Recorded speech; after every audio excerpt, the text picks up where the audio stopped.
Salut tout le monde! Bonjour à tous! On va vous parler d'une étape très importante aujourd'hui. On va vous parler de notre expérience, évidemment. Il y a des choses sûrement qui vont vous concerner, d'autres peut-être un peu moins, mais voilà, ça peut vous donner des petites astuces pour préparer vos bagages, parce que c'est quand même une étape importante et qui nous a donné pas mal de fil à retordre pour la préparation de notre voyage. Et justement, ça se prépare vraiment en amont. On va commencer tout de suite par, vraiment, encore avant même de mettre des choses dans vos valises. Il y a, il me semble, des petites choses qui peuvent être faites, ne serait-ce que pour alléger un peu vos bagages et pour sécuriser votre voyage. Un mot des mots, on est peut-être d'une nature un petit peu, comment dire, pas craintive, mais on a peur qu'il y ait des choses qui se passent mal. Et donc du coup, on avait décidé que tous nos papiers administratifs seraient numérisés. Donc on avait une imprimante et on a numérisé tout ce qui va être fiche de paye, contrat de travail, voilà, tout ce qui va être les papiers importants, en fait, on les a numérisés, puis on en a profité pour faire un tri dans nos documents administratifs. Ça a pris du temps. Et c'est fou quand même, en 20 ans, on va dire, en 20 ans, tous les papiers que tu peux garder pour rien, en fait. Et donc, c'est l'occasion de faire un tri là-dedans, de numériser ce qui est vraiment important. Après, soit t'emmènes et tu numérises quand même pour sécuriser au cas où ton bagage se perd, soit tu décides de numériser, tu mets ça sur un cloud ou sur une clé USB ou sur un disque dur externe. Ou les deux. Et à ce moment-là, les originaux, tu les emmènes pas, tu les laisses en France. Mais il y a quand même certains originaux, par exemple les diplômes, il va y avoir aussi tout ce qui va être les papiers d'immigration, tout ce qui va être les actes de naissance, tout ça, tu vas devoir amener les originaux avec toi parce qu'on va te les demander quand tu vas venir ici. Par exemple, quand tu vas inscrire tes enfants à l'école, ils vont demander à voir les actes de naissance originaux de tes enfants, de toi. Faites la demande un petit peu avant. Ouais, du coup, voilà, c'est justement ça, c'est une transition parfaite justement pour vous amener à faire des demandes, peut-être le dernier mois, juste avant de partir, faites des demandes auprès des mairies de vos actes de naissance. Voilà, comme ça, vous aurez déjà des copies d'actes de naissance de toute votre famille avec vous. Et quoi d'autre? Quelque chose on n'y penserait pas forcément puisqu'on nous dit on peut conduire avec le permis français sans problème pendant 6 mois. Effectivement, tu fais bien de le dire. Même si normalement tout se passe bien, tu vas pouvoir changer ton permis français, tu as 6 mois pour changer ton permis français en permis québécois.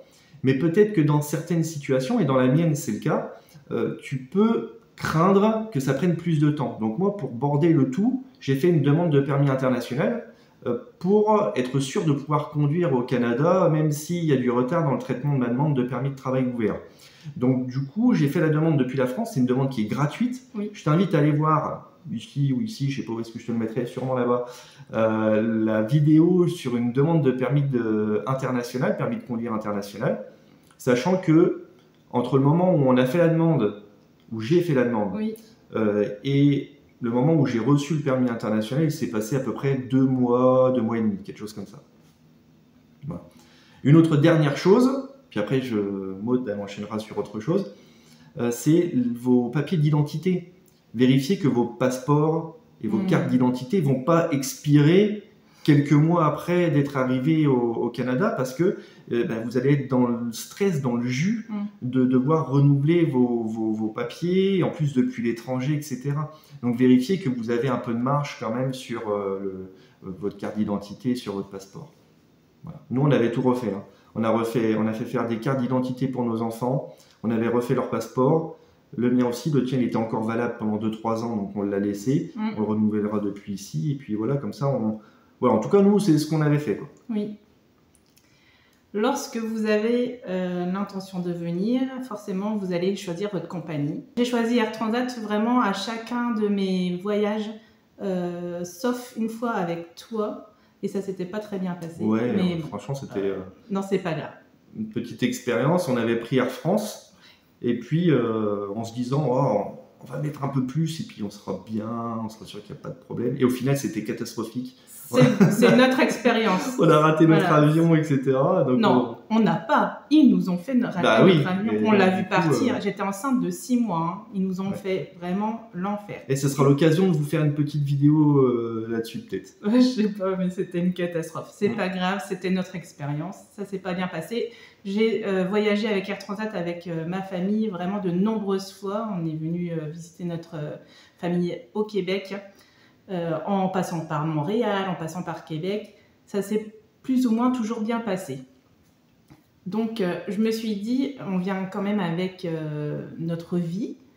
On va prendre l'option plus qui est disponible sur Air Transat, c'est-à-dire que vous avez l'option d'un bagage supplémentaire. Et puis, lorsque vous arrivez pour enregistrer votre bagage, vous êtes, comment on appelle ça? Prioritaire, oui. Ouais. Ou Tu pas. as l'enregistrement prioritaire, il y avait quoi d'autre? Bah, après, vous avez des petites options Ouais. à l'embarquement, des écouteurs pour les enfants, Ouais, tu as une des bouteille collations supplémentaires, tu as des Oui. petites choses, on avait eu du chocolat en plus, Exactement. des petites choses qui font Le plaisir. plus important, évidemment, c'est le bagage en plus. Ça Ouais. veut dire que vous avez chacun 2 bagages supplémentaires. Par contre, vous ne mettez pas d'alcool dans les bagages des enfants, hein, que ce soit l'option ou son bagage classique. Donc N'oubliez du coup, pas. on rappelle vite fait combien par personne on avait de bagages, qu'est-ce qu'on avait? On avait 2 bagages qui vont en soute, un bagage cabine et le petit sac à Et dos. un sac à dos. Mm. Ouais. On était chargés, hein, mais on a eu de la chance parce que quand on est arrivé, ils nous ont mis Offert, hein, oui, de mettre. nos petits bagages cabine, les petites valises, ils nous ont mis en soute.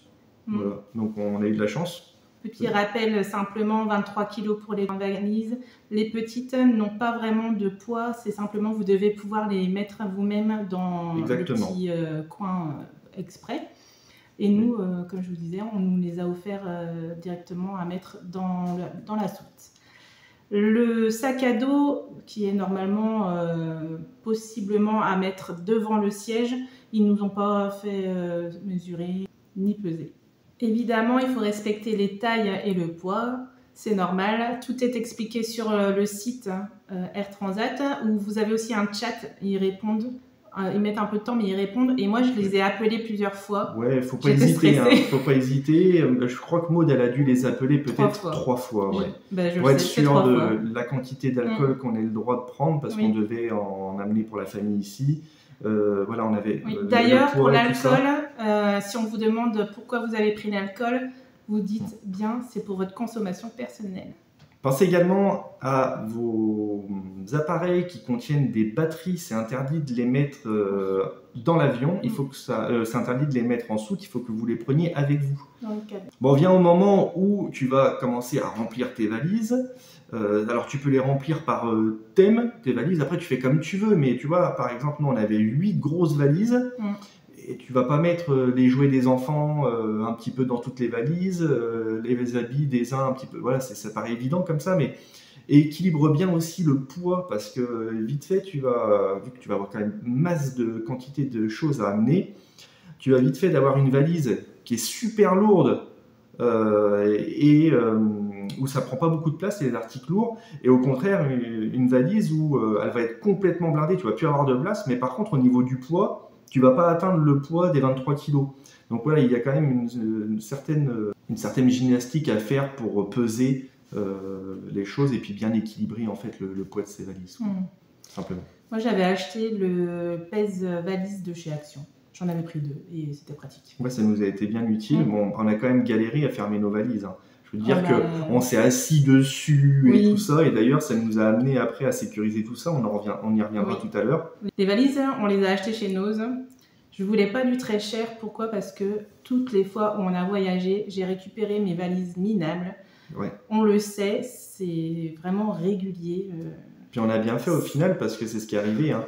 Quand on a récupéré nos valises, elles étaient cabossées et tout. C'était pas une surprise. Moi, c'était pas une surprise. Et comme on avait eu beaucoup de mal à les fermer, les valises, je disais à Maud, je pense qu'il va falloir qu'on les emballe, les valises, parce que au moins, si la fermeture éclair craque, bah, on n'aura pas tous nos vêtements, toutes nos affaires qui vont s'éparpiller de partout. Le film, il va tenir en fait la valise. Et j'ai trouvé ça chez Bureau Vallée. Oui. Bureau Vallée, ils te font des rouleaux comme ça. Ça ressemble à du... C'est du film plastique. Ça ressemble à du film alimentaire, mais c'est pas du film alimentaire, c'est du film plutôt pour les palettes. Vous voyez, Ah oui. à l'origine, je pense que c'est fait pour ça. Donc j'ai acheté ça, puis avec mon beau-frère, on a entouré toutes nos valises, et puis ça l'a fait, quoi. On dit pas que c'est la meilleure chose à faire. On vous dit que c'est ce qu'on a fait nous. Ouais. Bah, disons, vu comment on a galéré à les fermer, moi j'avais vraiment peur que les fermetures éclair, elles pètent. En fait, tu sais, il suffit qu'elle soit jetée un petit peu brusquement, la valise, et que ça casse, quoi. Oui. Alors, ça aurait été une catastrophe. Donc, voilà. Vous l'aurez compris, nos valises étaient pleines. Voilà, elles étaient pleines et elles étaient emballées. Elles faisaient à chaque fois 22,5, Oui. 22,8. Il y en a même qui étaient à 23 tout pile. Oui. On n'a pas Ouais. dépassé le 23 kg. Non. On voulait être sûr. On les a bien emballés. Donc voilà, on avait emballé, on avait pesé. Et ce qu'on a fait aussi, c'est qu'on a numéroté nos valises Oui.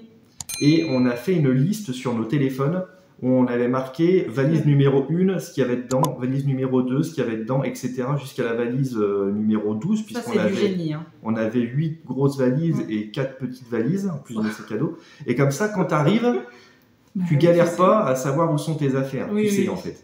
8 valises, Ouais. plus les 4 petites valises cabine. C'était vraiment ingénieux de les numéroter. C'était hyper facile. Bah, Et puis le petit tips, encore une fois, c'est d'avoir dans un bagage à main vos pyjamas, vos vêtements pour le lendemain et une savonnette dedans. Comme ça, vous n'avez pas à tout ouvrir le soir même. Vous prenez juste votre petit bagage cabine Oui.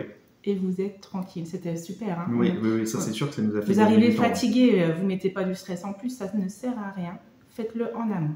Puis quand on est arrivé aux douanes, l'agent des frontières, il nous a demandé aussi de lui sortir le pâté, parce qu'il voulait vérifier. Mm. Si c'est dans ta valise, tu te souviens plus laquelle, tu fais comment? Voilà. Donc, Nous, c'est c'était simple. On avait juste à regarder le téléphone, le numéro, et hop, on l'a sorti. Oui. Il a vérifié. Et voilà. on avait même hésité à mettre des AirTags dans nos valises, ou peut-être même dans certaines valises qui étaient vraiment importantes pour être sûr que si elles se perdent, qu'on puisse les retrouver. On avait acheté des AirTags chez Action, et puis au final, on les a pas programmés, on l'a pas fait. Parce qu'on avait bien emballé nos valises, on les avait numérotées, on s'est dit, bon... On n'a pas eu le temps. Ouais, bon, il y a de ça aussi, on n'a pas eu le temps. Ouais, c'est vrai que tu es tellement pris par le truc qu'au final... Je les ai achetés, ouais. on les a pas mis, On mais les a ça pas. aurait pu parce que on avait quand même un bagage avec des papiers importants. On sait jamais. On les avait, voilà. D'ailleurs, les papiers qui sont vraiment, vraiment importants, bah, tu les gardes avec toi. Moi, j'avais dans mon sac à dos les papiers les plus importants. J'avais donc tous les passeports. Non, je crois que c'est toi qui les avais dans une petite sacoche, les passeports. Moi, je les ai gardés sur moi. Ouais. Les passeports, c'était très important. Toutes les pièces d'identité, finalement. Ton permis de conduire international. Ouais. On avait tout ça. Et moi, dans mon sac à dos, j'avais un porte-vue dans lequel j'avais tous les papiers d'immigration, les actes de naissance, les billets d'avion. Aller-retour. Enfin, tous les papiers les plus importants, il faut que tu les aies avec toi. Parce que quand tu vas arriver en fait à la frontière, si tu te fais contrôler par les douanes, ce qui risque de t'arriver forcément, bah, l'agent il va te demander en fait justement de donner certains papiers. Et je pense que pour éviter aussi que ce soit agaçant, que tu sois en train de chercher partout dans tes valises, un porte-vue, tu as juste à... Tu vois, tu n'as même pas besoin de sortir les papiers, tu peux facilement constater... Tu peux même lui donner, tous les papiers seront déjà classés et révisez-le un petit peu avant. Ouais, bah nous, c'est ce qu'on avait fait en tout cas. Voilà. On peut vous conseiller ça. Après, est-ce que... À toi de voir ce que tu veux faire. Nous, on avait fait ça. Parce que même si tu mets tout dans une pochette plastifiée classique, tu vois, tu vas tout avoir en tas et tu vas galérer à regarder quel papier il faut, etc. Si tu as un porte-vue, tu vois, tu as tout en visu. Moi, je pense vraiment que le porte-vue, pour moi, c'est important. Voilà. L'immigration se prépare, mais le voyage en lui-même aussi. On connaît notre chance. On a des amis qui nous ont emmenés à l'aéroport et c'était une préparation, encore une fois, en amont. Qui est-ce qui va nous apporter nos 8 valises 4 bagages plus nos sacs à dos, il nous fallait bien, comment ça s'appelle? C'est une société, une remorque, on avait pensé à plein d'options possibles. On avait pensé à prendre soit un VTC, à louer une camionnette, un Trafic, un Renault Trafic ou quelque chose comme ça. Et puis, Au final. j'ai un copain de mes parents qui m'a dit « Oh, t'inquiète pas ma puce, moi je t'y emmène, il n'y a pas de souci ». Il nous a mis à disposition la remorque avec une bâche au cas où s'il pleuvait. C'était spacieux, on a pu mettre tous nos bagages. On les avait mis même la veille, comme ça on était prêt à partir le lendemain matin, dans la nuit. On voulait mettre les enfants dedans, mais on nous a dit non. Non, bah voilà, il nous a emmenés, on avait prévu l'heure, on avait prévu un peu large aussi. Franchement, ça s'est bien fait. Hein. Et puis quand on est arrivé à l'aéroport, on a eu un monsieur qui est venu à notre rencontre sur le parking de l'aéroport et qui nous a porté un des chariots avec nous. Donc c'est voilà, c'est sympa, quoi. Parce que notre petit, il en emmenait un et puis il a vu que il nous suivait un petit peu plus loin. Ah bah je vais vous aider. Et puis voilà. Ça, c'est la gentillesse aussi. Au final, ça l'a fait. Hein. Et puis, c'est surtout après pour l'arrivée. Mettez à contribution vos enfants, ça va leur faire plaisir et ça les met déjà aussi dans le bain du voyage. À l'arrivée aussi, c'est pareil. Vous arrivez, vous êtes fatigué, vous avez porté vos bagages. Peut-être que vous avez une famille. Mais il y a le décalage horaire, il y a tout ça. Le stress aussi. Tu es complètement flingué parce que tu as 6 heures de décalage horaire. Toi, tu arrives, il est midi ou je sais pas quelle heure au Québec, mais tu as 6 heures de plus dans les pattes. Hein. Donc j'espère pour vous que vous avez déjà préparé comment vous alliez sortir de l'aéroport et avec quel véhicule. Ouais, mais c'est important, hein, parce que c'est vrai que ça paraît bête comme ça, on se dit ouais, mais il faut quand même l'anticiper parce que soit tu vas réserver un chauffeur type Uber pour venir te chercher avec un van, soit tu vas louer un véhicule, mais comment tu vas aller chercher le véhicule est-ce que tu préfères aller dans un hôtel pour la première nuit, puis après tu loues un véhicule comme ça tu as le temps d'aller le chercher ou pas. Bon, nous on avait de la chance, on avait du monde sur place avec des gros véhicules qui ont pu emmener nous plus les bagages, donc ça s'est fait. Mais sinon, si tu arrives comme nous avec autant de bagages, c'est simple. Mon oncle, il a rempli sa voiture que de bagages. J'ai dû monter avec ma famille dans la voiture d'une de mes tantes. Il a un sacré véhicule, hein. Il a un Subaru Forester. Je vous le mettrai ici pour que vous voyez à quoi ça ressemble. Donc il a pu charger tout. Et puis nous, on est monté avec ta tante dans son véhicule. Après, il y a un autre choix aussi, parce que nous, on a fait ce choix-là, et puis on n'a pas du tout évoqué le fait que tu peux prendre aussi un container. Ah oui. Voilà. On a vraiment beaucoup hésité, hein. Jusqu'au dernier moment, on s'est dit non, on va pas prendre de container, parce qu'en fait, on n'a pas suffisamment de meubles de valeur pour se dire on va les emmener au Québec, on va payer le prix fort pour les emmener au Québec. Donc finalement, on a fait ça. C'était l'option la moins chère, parce qu'au final, le prix d'un bagage supplémentaire sur tes billets d'avion, ça faut compter en gros 100 € par personne en plus. Donc nous, on était 4, donc ça fait 400 € en plus. Oui. Un container, c'est minimum de chez minimum. Le minimum du chez minimum pour quelque chose genre 15 mètres cubes, je crois que c'est entre 2000 et 3000 €. Ah. Ouais. Est-ce que toi, tu regrettes ou pas d'avoir pas pris de container? Là, maintenant que c'est passé, non. Sur le moment, je me suis dit, oh la galère quand même. Mais je pense que si on devait revenir en France, je pense qu'on prendrait un container. Ah oui? Je ne sais pas. Moi, je pense que je suis contente qu'on n'en ait pas pris. Et pour retourner en France, si on doit y retourner, je ne sais pas non plus. Ça dépendra de la vie qu'on aura. Après... Parce que là, actuellement, on n'a pas grand-chose. Ça va être vraiment par rapport aux meubles, parce que tout ce qui va être électroménager, c'est une mauvaise idée de les emmener à l'étranger. Parce que, ok, il y a des adaptateurs, mais tes appareils électroménagers, ils vont mal supporter la tension différente, le voltage et tout ça. Ami électricien, vous pouvez donner des précisions si vous voulez, mais je sais que, même toi, on t'a dit... je crois il n'y a pas longtemps, on était allé dans une boutique du coiffeur, et il y avait la dame qui lui avait dit, moi au début j'avais un appareil, un fer à lisser. J'utilisais un adaptateur et puis il a grillé au bout de quelques temps, quoi. Elle est venue à la frontière suisse avec son fer à lisser, donc elle est coiffeuse, et elle l'a branché, et son fer il a brûlé. Il a pété, il a brûlé. Ça peut être très grave, hein. Ça peut être votre portable, ça peut être n'importe quoi. Ouais, elle, c'était un fer à lisser. Bon, déjà, ça coûte un petit peu d'argent, mais ça va. Mais si c'est ton téléphone qui crame avec toutes tes données à l'intérieur, ou ton ordinateur portable, ou ton PC, tu vois, si tu emmènes ton PC... Après, tu peux changer le câble. Je crois que tu peux... un ordinateur portable, tu achètes un câble d'ici. Ça le fait, un PC aussi. Moi, mes tondeuses pour la coupe, ben, je vais changer juste le câble. Mais j'ai laissé tout de même mon sèche-cheveux en France avec mon fer à lisser. Et j'en ai acheté des nouveaux ici. Mais une machine à laver, un frigo, ouais. tout ça sert à rien que tu l'amènes. Mais si on rentre pas en France et si on va autre part?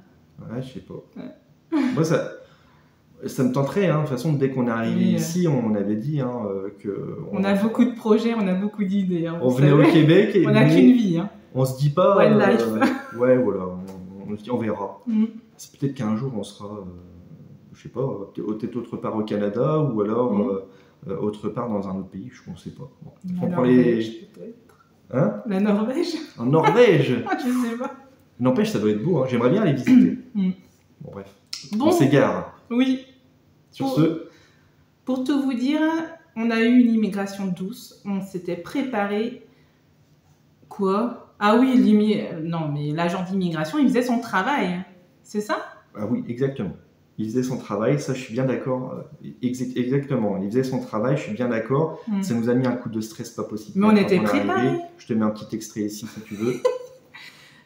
Là il fait, bah alors qu'est-ce que vous faites là si vous n'avez pas encore la résidence permanente? Donc je lui explique.